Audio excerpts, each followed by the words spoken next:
Is this thing on? I think it's on because what I'm about to say might send shockwaves to the Eagles nation. I don't give Jalen Hurts no credit for that win. This is a free space. Come on, let's talk about it. From the city of brotherly love.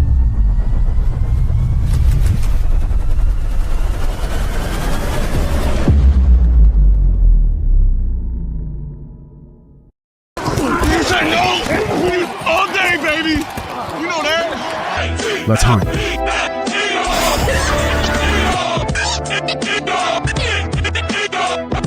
If we don't come together right now on this hollow ground. Where are you going? I'm going to pick a fight. Get something! Are you not entertained? Are you not entertained? Is that why you're here? Let the games begin. This is where we hold them!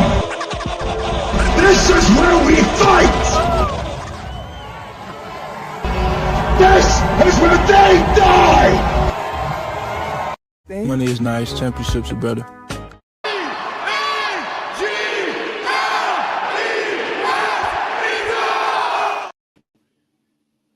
Oh, man, what a game, what a game, what a game that we had on Sunday.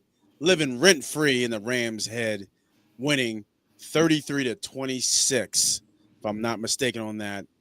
Philadelphia Eagles get it done. 3-0. What a game again. What a game. Welcome everybody here for another Victory Monday. Love it when it's Victory Monday. Starts off the week great. I don't know if that opening was so great. We'll talk about it. I'm Oss Money. I'm the player. That's my GM, Ernie B. What's up, bro? I think it's more of a miracle Monday. Yes. I think that one's going to go down as one of the good ones, especially at home. First time wearing the whites in like 9 or 10 years at home. So it was it was definitely historic in the stories of the link. Yeah, and talking about the even flow, like we were getting trashed, and then we came back and trashed them. Yeah, and it's because to me, not of Jalen Hurts. Just going to get right into it. It's not because of Jalen Hurts, and that's not taking away. I had this argument for 2 hours today because me not giving Jalen Hurts credit was discrediting him and saying that he's not a good quarterback or he deserves the credit, or it's saying that he did nothing by not giving him credit. I got 3 reasons why Jalen Hurts doesn't deserve the credit for that win. Jordan Davis, and motherfucking Jordan Davis. And I want to play a game with everybody out there, and that is, where is Jordan Davis running to? Let's see. Oh, we going down. We going down the Parkway, running up the steps, putting the hands up. That's a big fella running through. All the kids chasing him. I like it, JD. Let's go. Where else is Jordan Davis going? Oh, we going down the shore. Gotta get some fries. Gotta get some food. You know, those boardwalk fries are really hitting, any time of the year. I see you, big fella. Go ahead with your bad self, man. Oh, man. I just want to get right into it, man. I'm tired of me getting this Jalen Hurts slander because I don't crown him. I don't have to crown him. I'm calling it how I see it. And I saw him make maybe 1, maybe 2 good throws that make you say, oh, that's a good throw. But he did nothing special in my eyes in that game. Now, maybe mentally that we don't know about, he did. Maybe he went to the OC and said, I got it from here. We don't know that. That's speculation. That's a Hugh Douglas bit from earlier today that says that I know that the OC didn't call that game because it was 2 different game plans, possibly. But Ray Charles could see that what they were doing in the first half wasn't working. Why? -1 passing yards, Ernie B. -1. He had 23 passing yards almost at the end of the second quarter. Now, granted, he went and balled out. He had 220 yards in the second half. He had 3 touchdowns, if I'm not mistaken. A.J. Brown had 100 yards. We figured out what A.J. Brown is. I'm taking on my great takeaways because I'm filled with a little bit of energy because I'm getting Jalen Hurts hate, even though I don't hate Jalen Hurts. Have I ever been a big fan of Jalen Hurts? No. But he got me a ring, so I like him. Like Nolan Smith got me a ring. I like him too. But I'm calling a spade, and I'm calling it how I see it, bro. And I see multiple instances where a defensive tackle had a 13-point swing in a game by him damn self. 2 block kicks. You can argue was Carter the first one or not, but he was right there pushing the guy with him. He was a direct cause of that first field goal block. And then the big one at the end. And then rumbles for 60 yards. They were on like 25. Unnecessarily. I mean, the game he wanted to cover it. You know, Vegas had a little. Brian Westbrook is upset about that, but yeah, he wanted to cover it. I ain't mad at the big fella getting busy. Show off the wheels, show off the speed. But talk to me, bro. Am I lying out here? Am I telling fibs? I mean, throw when you were just like, damn. I mean, Dallas Goddard down the middle was parting the goddamn Red Sea. He had an open lane. Well, they switched to nickel. So in the second half, they were playing a nickel defense, and the Eagles carve up nickel every time. I don't know why they didn't just keep doing what they were doing, but a lot of it is the Eagles have been running out of heavy personnel, and they're showing it every time they come out. Their rushing attempts so far, I think they have 4 attempts. Barkley does, where there's 1 tight end on the field, so running out of 11. And in that sense, I think they have like 4 successful plays compared to what else they're doing. I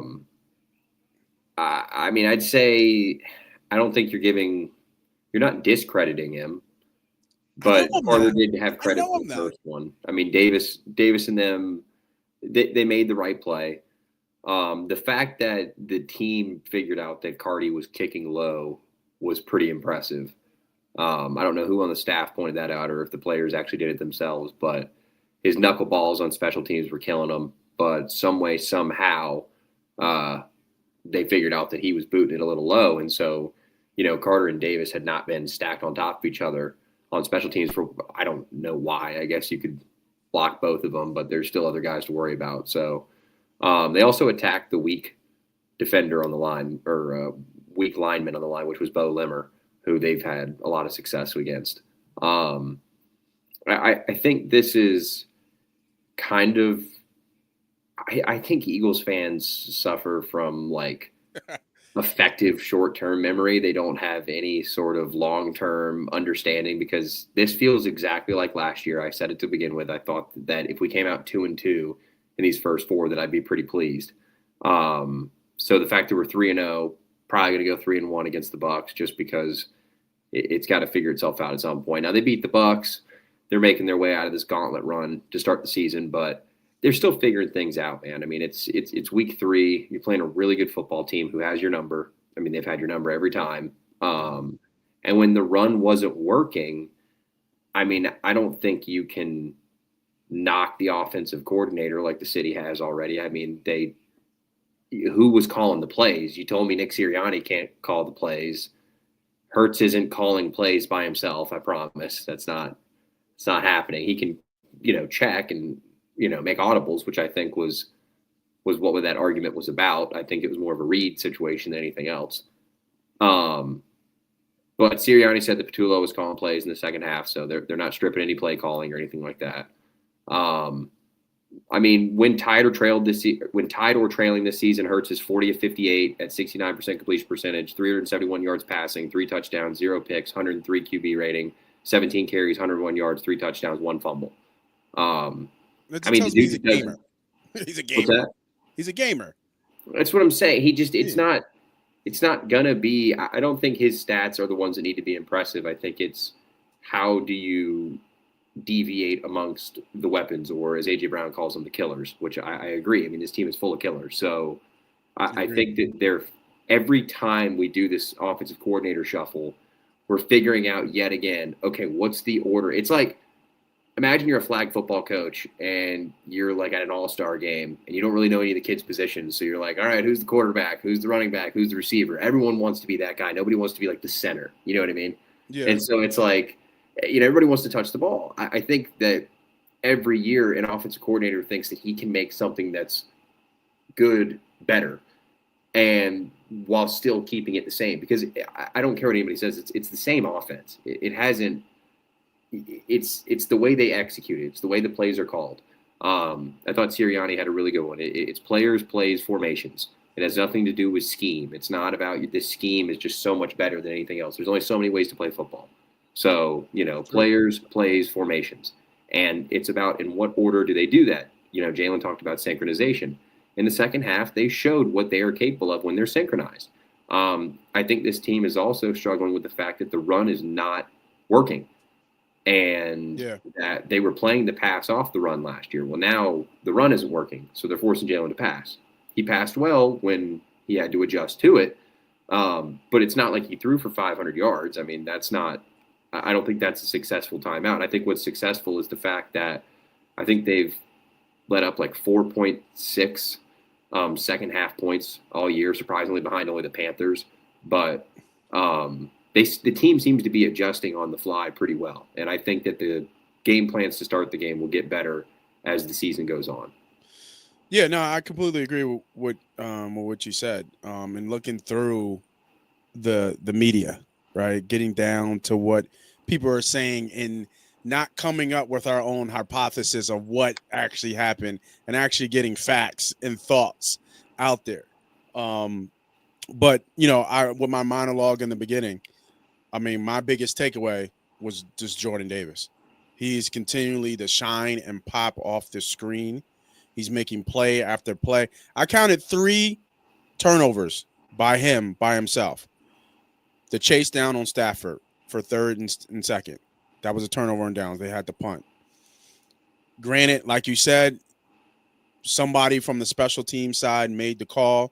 They decided to put Carter and Jordan Davis on the guard and do we've done that. I've done that before when you get the 2 biggest guys and you kind of push because all the guy is doing is leaning in.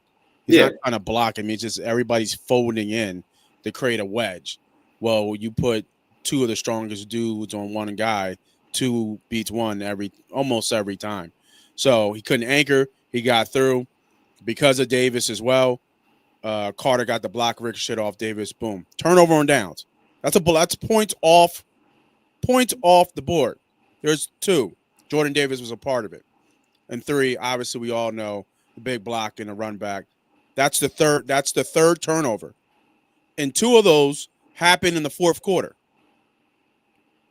So you want to sit here and let me crown Jalen of how much passing yards he had in the second half? No, I'm not doing that because he didn't pop out to me. He really didn't. Again, the pass down the middle, wide open, right? A.J. Brown, he had a nice little over the shoulder. I give him that. Great ball, right? He caught it. Boom. Great play. But the going 3rd and 10, I think it was 8 minutes left in the game, 3rd and 10 he threw the ball from the goal line, from our goal line, 3rd and 10. AJ comes back, snags it, breaks the tackle, and they're out to the 40. That's not Jalen Hurts. That's A.J. Brown being A.J. motherfucking Brown. Right? 4th and what? 4th and 4 on the goal line. The go-ahead touchdown. Right? It was an out to Smitty. That's nothing special. Like, it's nothing special that he did. He's making the right plays at the right time. Give him credit for that. But my biggest takeaway, again, is not giving Jalen Hurts credit for this one. Is giving Jordan Davis all the credit in the world in this one. He was the best defensive player, maybe possibly the best player on that field for that game on Sunday. What you got for me on your biggest takeaway of the game, bro? I mean, I think you can put your stamp on it. I mean, I don't think it says anything. This is kind of what I expected to see, man. I didn't think they were going to come out here and be world beaters. There's too many changes. The other side of it is, like I said, we've seen this story before. I mean, how many times do we have to talk about the offense is slow to begin the year? Like, I think it comes down to we're at the point as a franchise, which we are in the midst of the most historic run statistically in Eagles history. Every other run in 20 games has been 18-2. This is the first ever 19-1 run, going back to all the way to like the 48-50 era. So this is the most successful run the team has ever been a part of. So I don't think that there's a fear of, the seams breaking loose like the media wants to make it. I think the questions that we ask and the stories that aggregators put up about A.J. Brown makes him out to be a diva more than he actually is. I think that at the end of the day, A.J. just wants to win football games, and I think that he understands that in the first game when they're playing bracket coverage and deep zone that he's the takeaway guy, and that's where Smitty eats. That's where Goddard eats. It ended up being Goddard. Yeah. In the second game, that's just a slaughter fest week 2 in Kansas City. You're not going to come out of that game, not with those two defenses, not with those coaching staffs going at each other. Both teams going through a bunch of change, a lot of emotion from the Super Bowl. And then you get week 3. I think my best takeaway so far is I believe Jared Verse was dumb enough to bet his 8 chain on the game with Jalen Carter. And I love that. So Carter was wearing it after the game. I don't know if he got to keep it or not, or if it was just for the interview, but let's hope there's no NFL rule regulations on that. That's a good point. I don't know if there is. If are you saying if there's, is that considered gambling? That's a good question. That's fine. I don't know. Don't get mad at me for bringing it up. It's not like they're not already looking into it if it is. Because I hate. So I guess what would you say then to summarize what your top takeaway was? Like in the history books, this is expected, or I guess kind of where they are now. What do you say? What in that game was you thought stood out to you? It's a Jordan Davis miracle, man. It's simple as that. It was the Jordan Davis miracle. He continues to build on his best season so far. Small sample size, but his conditioning seems to be there. He's playing at a super high level. When it comes down to 10 years from now, we're not going to be talking about whether Jalen did or did not have a good game because they won the game. I think the fumbling issue, the one thing that I'd say this is special he's team? Being blitzed at the highest. No. Jalen's being blitzed at the highest rate in the NFL right now. And I think that with that and knowing that, because as going into your third game and after the third game, they should have substantial data on how much he is being blitzed. So I do find that to be a pretty weak point of his game. He does not have a lot of awareness when he's looking downfield in the pocket. He seems to trust his protection more than most, being that he is such a mobile player. A lot of guys like Rodgers, Mahomes, Russell Wilson, they had that kind of secondary nature where Josh Allen does, Lamar, where anybody gets close to him, they can just kind of go. There were 2 or 3 times this game where Hurts was hit head on due to a missed block. And he got lucky. He got really, really lucky that nothing came of that. The other thing I'd like to just say a note is I am wearing a Stoutland University shirt. Shout out Jeff Stoutland, but I don't know what the fuck he was thinking playing Matt Pryor over Fred Johnson. Especially with that's takeaway too. You traded for Fred Johnson. You gave up compensation. Matt Pryor was just a UFA. I get he was here before, but also his NFL snaps came at right guard, not right tackle. So I didn't understand the thinking at all. And then the fact that the drop off from the 15 snaps that Matt Pryor played, it went from Lane to Matt Pryor to Fred Johnson. You almost thought that it was Lane Johnson out there, how well Fred was playing. He plugged and played almost perfectly. He let up a couple where he was close, but I'm not going to expect Fred Johnson to play like Lane Johnson at all. I don't know, man. I'd say Jalen Hurts' recognition of pressure is one thing that I would want to take note on moving forward for the season, because teams are going to see the way he was hit And they were clean tackles, but I don't know if it's McCullough, the DB, the UDFA DB from the Rams. But I mean, dude, he got a lick on him. I mean, just didn't even see him coming. The one where it kind of knocked his helmet back a little bit. Was that? I thought it was like Verse. I thought Verse cleaned his. No, that was a DB. I'm surprised he didn't fumble. That was a DB on the one where he just took it. Yeah, okay. It was a corner blitz. And Pryor just let it. He didn't. It was Barkley actually was the one responsible for the sack. Barkley helped Pryor chip Verse is what it was, and then he came free. So it's really Barkley's guy, but who also, not to tangent on here, but Barkley is a terrible pass protector. Really? Yeah, he's never been good, man. Anybody that knows ball knows that Saquon Barkley is not a good pass protector. He is a phenomenal running back. He cannot catch and he cannot pass protect. So I'm not going to say he cannot catch. He does not catch the ball well. Will Shipley makes it look like second nature compared to Saquon Barkley. But yeah, that was Barkley's miss. Yeah, now I think going back to what you said before, what the hell was Stoutland thinking? That's my biggest takeaway in game 2. This game changed when Fred Johnson came into the game, right? Well, and it also, I'm not to interrupt you real quick, but let's not forget Darian Kennard was here for multiple years, and there was a developmental player that you threw to the Packers for a 6th-round pick in like next year's draft or something, just to say that this Matt Pryor guy is better. And then clearly you didn't think he was better because before you played a fucking game, you went out and got another tackle. The guy you had last year that you let walk to go to the Jaguars. So I mean, everyone loves to talk about how great we are. The Eagles are this. Blah, blah, blah. That's what bothers me so much. I can't. It's hard to talk because you're an Eagles fan, man. You have everything. No. You guys hear how great we are. Fred Johnson left and came back, and we paid the price. That's. I mean, a lot of GMs, they don't live through decisions like that. Not that Fred Johnson's a job, I don't know, say maker, but you get what I'm saying here, man. I mean, this is something that has to be taken over. It took the guy that you let go and then double paid back to save the day here because the guy you originally chose was failing in 15 snaps.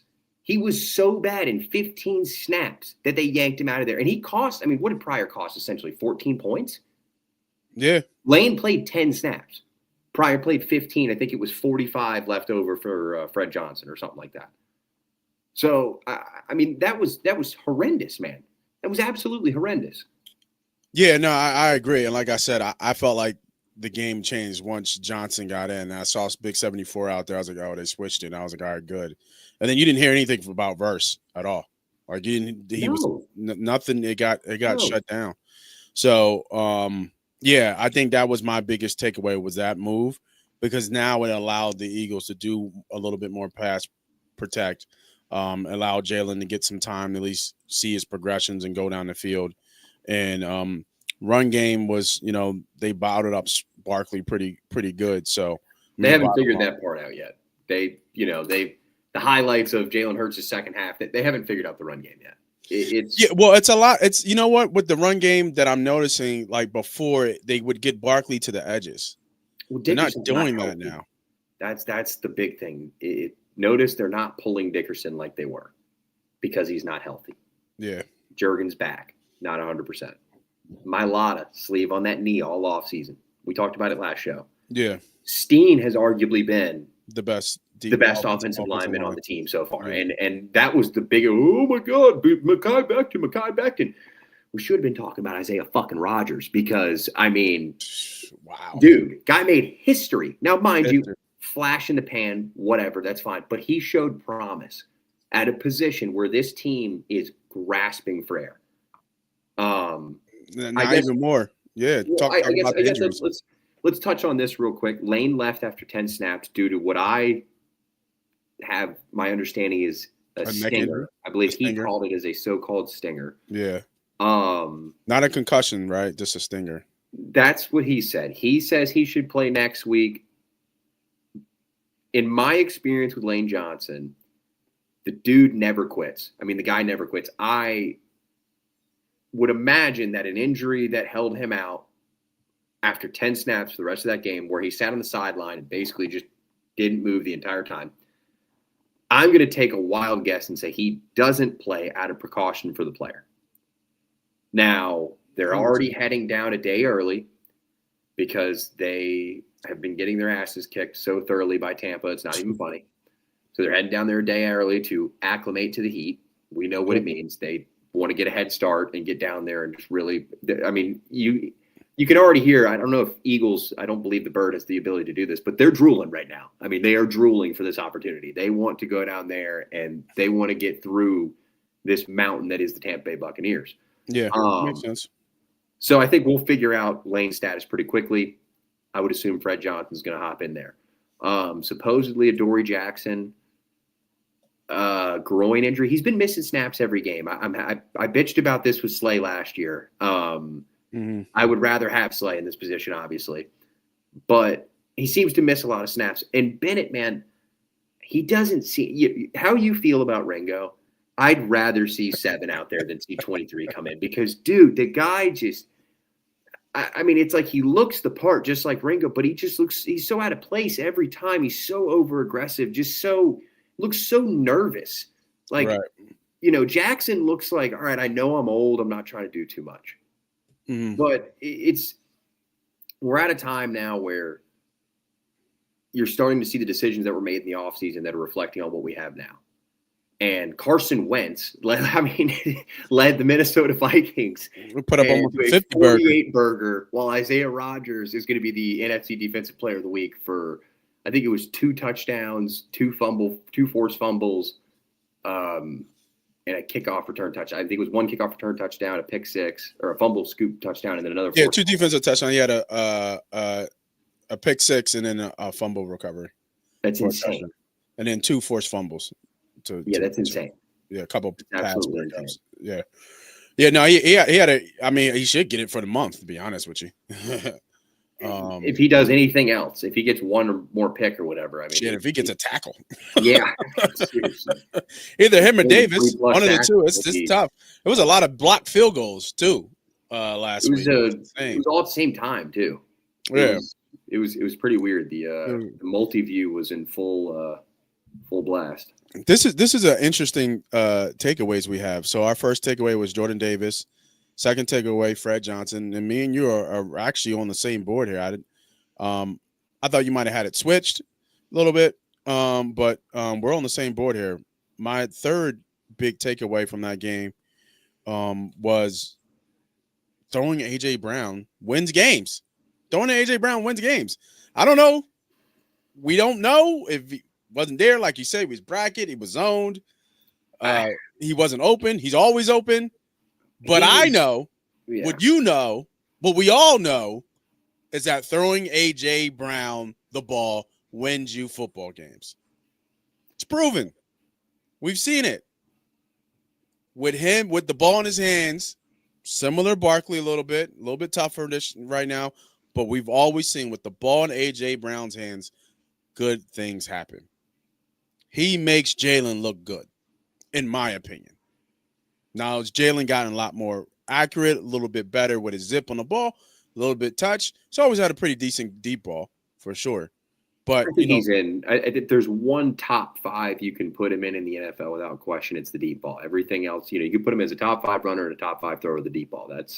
Those are his locks. Yeah. But like you said, he's developed a nuance to his game. He has more touch. He has more flow. Seems to be taking control of the line of scrimmage a little bit better now in his second year calling the protections.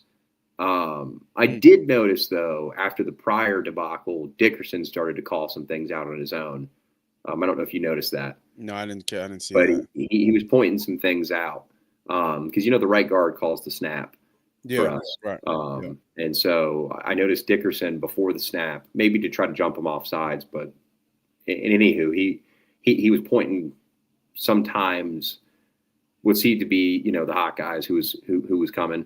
But he would do it right before Steen would, hit the center. So it was just different. I just feel like this is just the way that they're working through who they're going to be, even though everyone's, it's the same team. Kellen Moore's not here, and even if he was, there's a chance they'd still be off to a slow start because they're trying to implement new things. Yeah.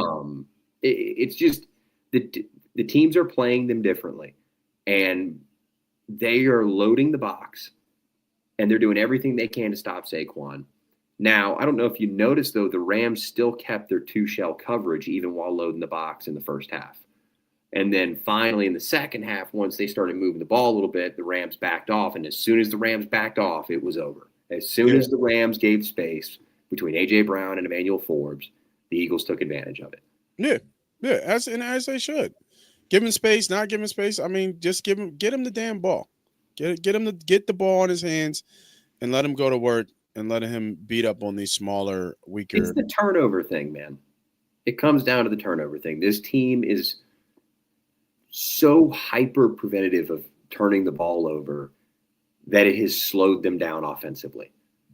And their defense is so fucking good that it saves them every single time. Now, this time, the offense had to kick into high gear. The Cardinals kicked, 4 field goals? I mean, they shouldn't have kicked 4 field goals. I think they had a gimme touchdown, and they gave the Eagles a penalty. What was it, a holding or something? Or it was a BS call there at the line. I think it was a holding. And it was against the Rams, and the Rams got pushed back, and the Eagles held them to a field goal. And that's the stuff that doesn't happen, man. I mean, I will go ahead. You can hear this from an Eagles fan. They've been getting a lot of love from the referees this year. I was surprised you say that. I was surprised they didn't call the tush push offsides. I would After say last week, I was really surprised they didn't call it. 100%. I think the first 2 were dirty, but the rest of them ended up being pretty clean. They finally started doing the overview camera, while it was happening. Yeah. Why in the fuck we're not doing that on every broadcast ever for the play? Because I get that they don't want to brand the play.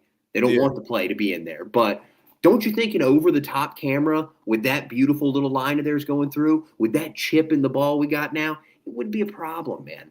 Yeah. It wouldn't be a problem at all. It's not unofficial. Put the line judge on the line, have him stare down the line for his entire life, and when they run the play, call the false start. If the refs don't call the penalty, it's not a fucking penalty. The same reason why we don't have 3 fucking Super Bowls is because he called the flag.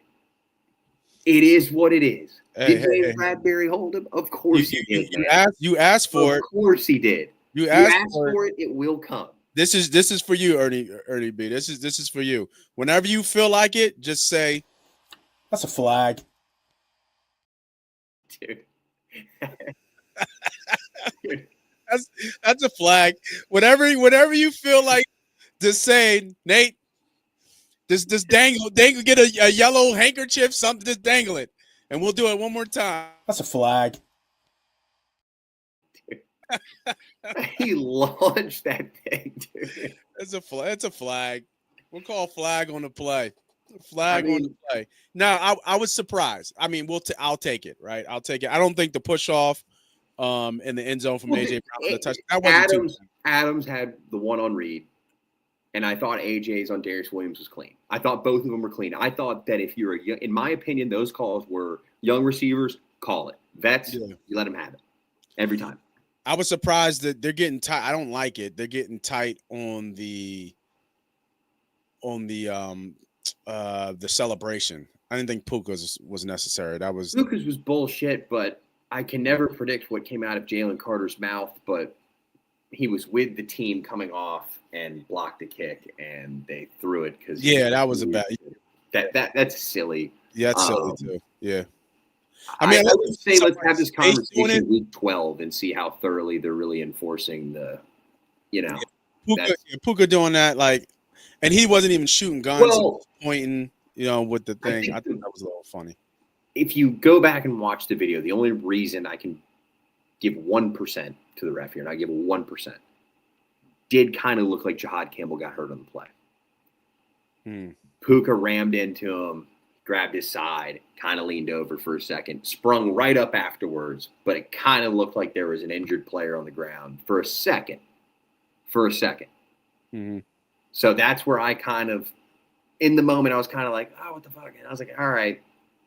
Because the rule is you're not supposed to do it now. The rule is it can't be in someone's. You're not doing it to someone. Although it's a football field, there's 22 guys on the field. I mean, I do this in a general direction. It's going someone's way. Like it's right.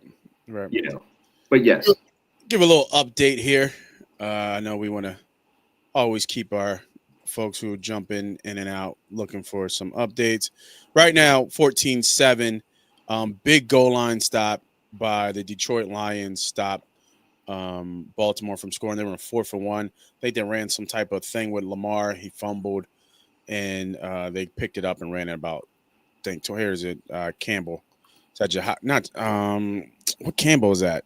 Campbell. Jack Campbell, that's right. The linebacker, yeah. Iowa. Yep. Recovers it at the 20. So big stop there from my fantasy folks. Montgomery scored, Henry scored, and Mr. Gibbs has scored as well. So we'll keep everybody updated with live reactions and things to Detroit and Baltimore. I bet first quarter both teams scored. That scored, and I like the live under.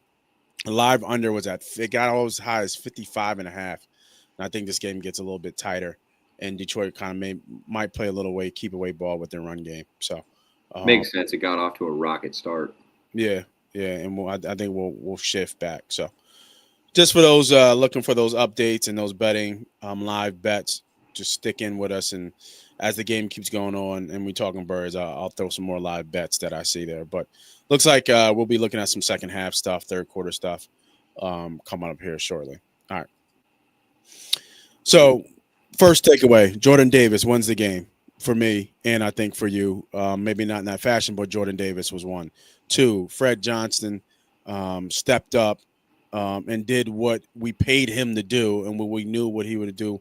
Matt Pryor being in there was a mistake. That was 2. We're both on the same board. 3, I was throwing A.J. Brown wins you games, and that is proven. Would you agree with that was your third best takeaway too, or is there anything else that you saw that kind of stood out to you? I would stamp it. I'll agree with you on that one. I would just say I'd stamp it more as like I try to do every time, just try to take more of a macro perspective as a fan and understand that it is an 18-week season. It's a long time to get going. I understand AJ's frustrated as much as the fans are, but I mean, he understands he can get his at any moment. It's just a matter of time. And I think that they showed what they're capable of. Mm-hmm. And real quick, I've kind of noticed a pattern with them almost the past, basically the Sirianni era. They seem to do this 2-for-1 kind of thing where they go 2 games and they get everybody riled up and they have one really good game. And it just gives everybody this oh, all right, never mind. You guys can do it. And then it's 2 games, they win or they lose really close or, whatever. And then it's nah, man, now I'm mad. But then they beat the piss out of the Steelers and you're nah, man, we're the best, man. Obviously. Super Bowl, dude. It's the fact that they beat the Commanders the way they did and then still beat the Chiefs like that. It's whoa. I mean, that's because think about the Packers and the Rams games. I mean, those were dog fights. Yeah. They were dog fights. And they just happened to walk the Commanders and then they just walked the Chiefs. And then now it's we're so spoiled. We're not Alabama playing Jacksonville State every week, man. It's the NFL, dude. We're not going to beat these teams. Yeah, they expect us to BTA everybody, right? This is the team that drafted Carson Wentz. I mean, come on, man. We have Jalen Hurts. We don't have Carson Wentz. We don't get 48 points this week. Come on. Yeah, I feel you. I feel you on that. All right, on the next topic here, shift gears here. You kind of alluded to it a little bit. It's the NFL, where we're going, and they want to get down to Tampa right away. What do you have? I don't think I saw it out there yet. What do you have so far on the injury report getting down to Tampa? And there's nothing official yet. Yeah, I was about to say, I don't think there's Lane Johnson stinger, Adoree Jackson groin, Jacorian Bennett ran into I can't remember off the top of my head, either one of our players or somebody else on the Jordan Davis play, on Jordan Davis return. And I don't know. I cannot remember the reporter's name off the top of my head. I texted it to you in that group chat. They gave him credit. I think it's a local guy, but he put out that there is a chance that Jackson and Bennett could both miss this weekend. Brandon Lee Golden. He reposted the story. It was a local guy that had the information. Oh, from the Bleeding Green Nation. Yeah, Bleeding Green Nation had the story. It was I pulled up. I think it was him. That's what it says. Yeah, it was. It was. The reporter was Jason Dumas from 6 ABC. Oh, okay, yeah. Okay, I see. Yeah. Okay. Want to give the local guy credit. Yep. Jason Dumas had it first. It was Adoree Jackson and Jacorian Bennett. I think a lot of this has to do with.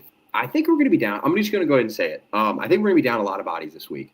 Mm-hmm. I think that we're going to see the depth of this team in question because they're flying out early, man. And I mean, going down Wednesday or Thursday? When are they going down? Friday. So they usually fly Saturday for the Sunday game. So they're going to go down Friday. Okay. Which I would have to assume would be a Friday morning. Tampa's about an hour and a half, 2 hours. So they'll head down there. Well, I guess about 3.5 hours from Philadelphia. So I would say, Tuesday first report comes out, Wednesday, Thursday. Now that Thursday report kind of becomes there's a chance they practice Friday.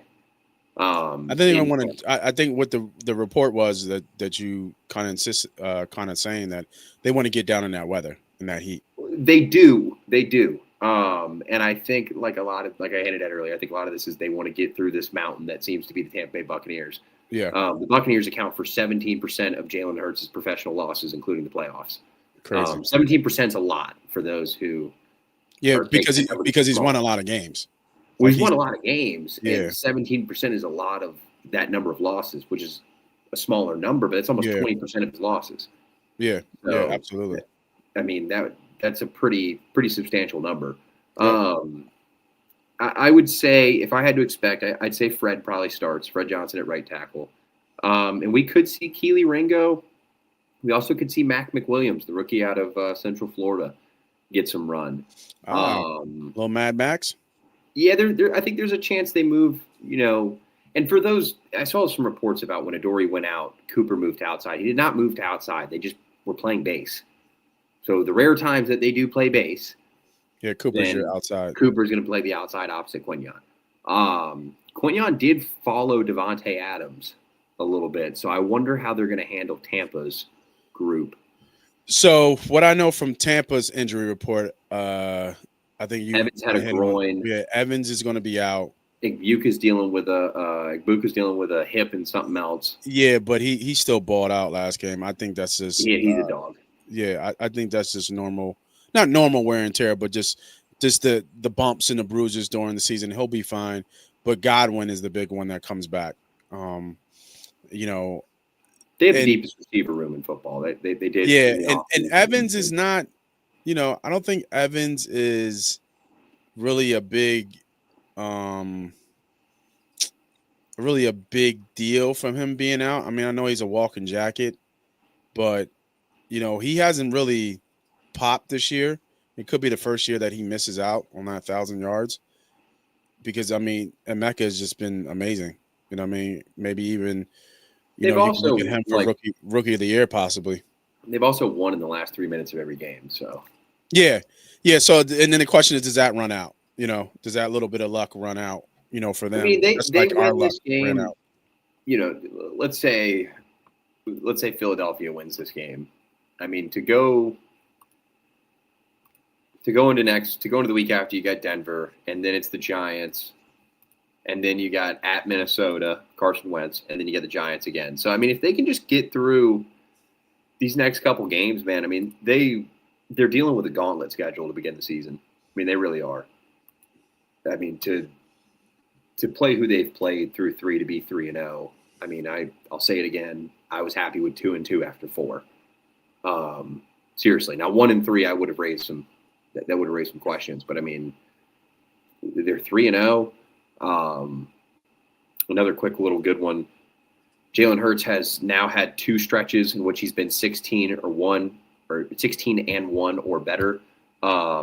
Most stretches of that record since 1950. Tom Brady's had 3. Mahomes, Manning, Joe Montana, and Jalen Hurts. The rest have 2.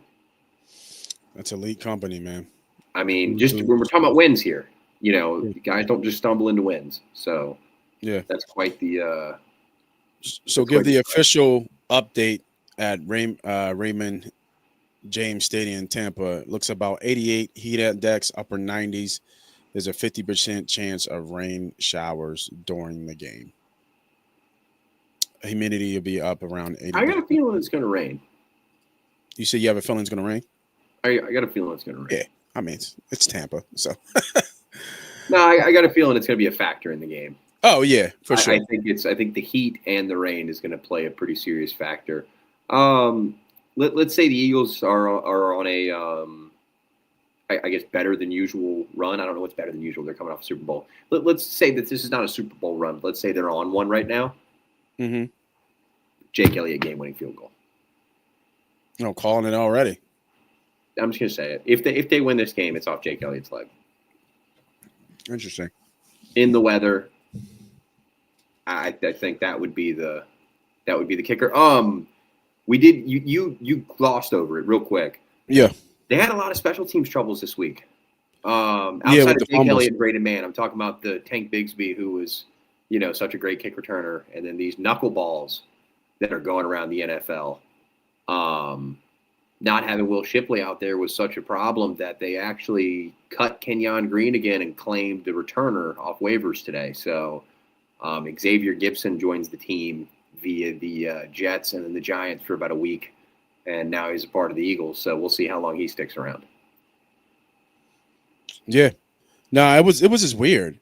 I started the other screen, pick up the ball. Like, what are we doing? It was like 3 times in a row. Like, it was weird. It's the thing they did. He's had a lot of success with it this year. What's funny though is Elliott doesn't do it. I'm like, I feel like I'm poking him with a stick. Like, come on, do that. You're good. Right. Do that right there. Come on, like that. It's clearly a new strategy in it, but I think it works. I think as long as you're knuckling it, I guess it's you're playing that game. But if it goes out of the back of the end zone, it's 35. What's the penalty yardage? The 40?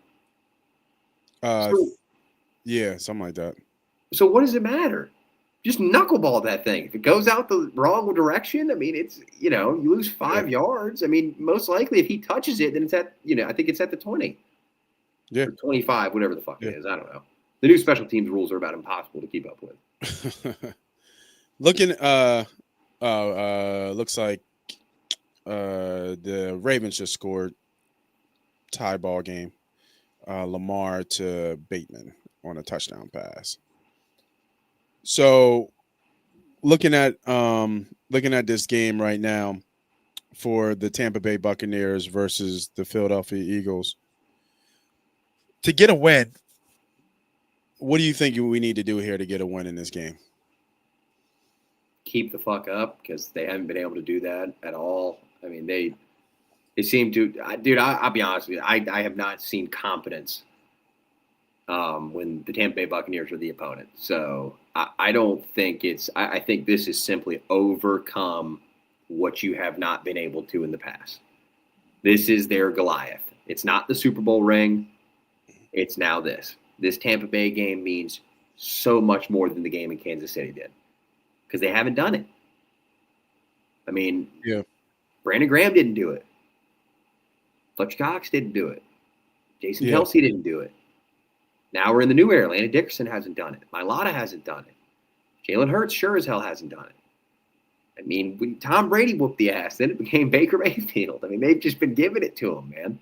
Like, they have, one win against him all these years. Yeah, I mean, I'm looking at the numbers now. 71, which is a fall off. I mean, that first game was tough, but because I think when he first played him, he was 2021, so he was really green. But as he's progressed over the years, not including the playoffs. 2021 was Sirianni's first year. That's the year they lost in the playoffs. Yeah, right. First round of the playoffs. So passing rating of 71.5, 550 yards, 3 touchdowns and 3 picks. And this is the 3rd year in a row playing the Bucs that we're going to Tampa, which is just fucking crazy to me. So he has not thrown more than 1 touchdown in the game. He's thrown, and he doesn't really throw that many picks, but he's thrown 3 picks and again in 3 games. So, I mean, I said this in the first show, what this theme of this season was Jalen Hurts, and I don't think it changes for this game. It was a complete total team win last game. But I think Jalen Hurts is going to have to show up here. We're going to have to see Jalen Hurts make, a lot of the right plays, a lot of the right throws, and do some off script, I think, plays that change the complexion of the game, where it's like, only really Jalen could do that play. I think we're going to need that in this game to get a win, because right now Baker's comfortable, Tampa's comfortable, Bowles is comfortable, knowing that you got a team in here that you've beat multiple times. Bowles is the only one that respects the tush push. Yeah. He's one of the few that actually respects the tush push. I mean, I think you're touching on it perfectly. I think that this is a really, really good point where the haters want to see this team fall against Tampa so that they can start kind of continue to spin it. Yeah. But I thought Jimmy Kemsky put it perfect. It was right after the game. He said, "Man, it must suck to root against the Eagles." And I just thought that was such a perfect description of how this has been going, because God, dog, must it suck to root against Philadelphia. And if they find a way to win in style against Tampa, oof. God, I'm just going to tell you, there is a chance, a slim one, but there's a chance that they found their groove at the end of that game. And it's not about they figured out the offense, they changed the offense. It's not that. It's simply everyone being on the same page. Yeah. And if they somehow figure that out in that game, and they can go back to what they were doing, where Jalen plays the piano, one game he's striking this key, that's AJ, then Saquon, then you go to Goddard, then Smitty, and just getting everyone involved. I would think that, we could see him pass, what was it, 32 passes last game? Something like that, yeah. I think that's your cap. I think 40 is you're pushing it a little bit. But that 35 realm, I think that it's okay to be around 28 to 35 for him. I think that's a very, very safe number in pass attempts. And I don't think you need to be there just because you have to come from behind. Yeah, I agree. I'm looking at some of their numbers and kind of where they are. They're actually Tampa hasn't been perfect. They've been very resilient. Yeah. They also just match up so well against what we have. Juergens is an undersized center. They have the biggest nose tackle in the league, the strongest nose tackle in the league. Yeah, Vita Vea. I mean, they have good edge rushers. Their linebacker play is really good. Their DBs are solid. Their safeties are smart. Reddick can have a game. It's a little bit of a revenge game for Reddick too. There's that too. Mailata is not usually good against the bend the edge kind of speed guys. Yep.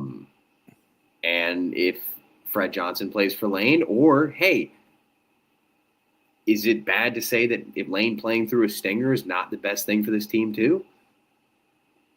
As great as Lane Johnson is, why not just play Fred? I think they will. I think you said that before. I think they will. I don't think Lane said he's playing. I don't think there's a way he plays. I think it is not the Eagles' style for week 4 to push the best tackle in team history, one of the best right tackles in the history of the NFL, to play a week 4 game at Tampa. It's okay to miss that game. Yeah. He's not going to want to, and it might be a game time decision, but I think Fred Johnson plays with the ones in all of the non-media attended practices. Yeah. You don't want to risk Lane getting hurt. So and a neck thing is not anything to play with. Yeah. No, I agree. I agree. And Baker, like I said, man, Baker's comfortable, man. He really found he found his niche in Cleveland. He thought he had some, they just couldn't get over the hump, but he's completely Tampa. He is completely Tampa. Oh yeah. And through and through. He's perfect for it. I don't know if you've ever seen that skit that he did where he dressed up as Joe Schmo and went out there and went on the fan retreat. I didn't watch it all the way, but I saw it. It was pretty funny. He's a good dude.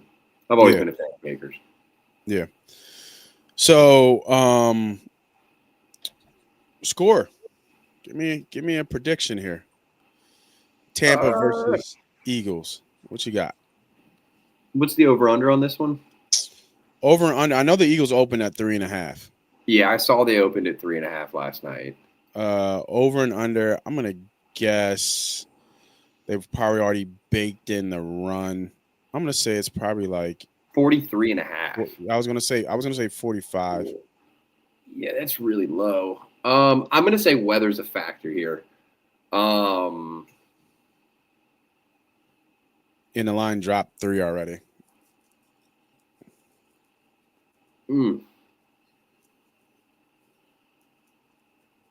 21-20.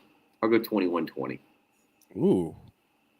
I think 21-20. I think they win a field goal to win it. I think Jake misses an extra point or two and has to come back and fight for it. But I think Jake Elliott's the guy this game. Calling for Jake Elliott. Yeah. I'm feeling it, dude. I don't know what it is. It's just I'm feeling it. We gotta see how the narrative works and how the progression, because with all the betting that goes along, just like you said, the first thing you talked about was what's the line. Let me see what Vegas is talking. With all the betting, all the negative information about how they always lose and Jalen doesn't play Tampa is going to affect the line and how this goes. Of course. And I usually go the opposite way.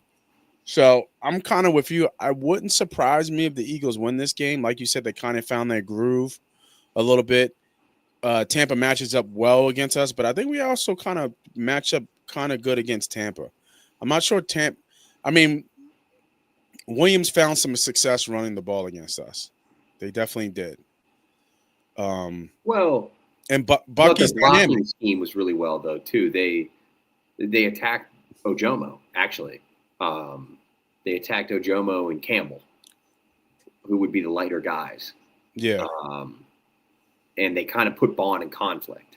Now, Bond made him bite the one time in coverage.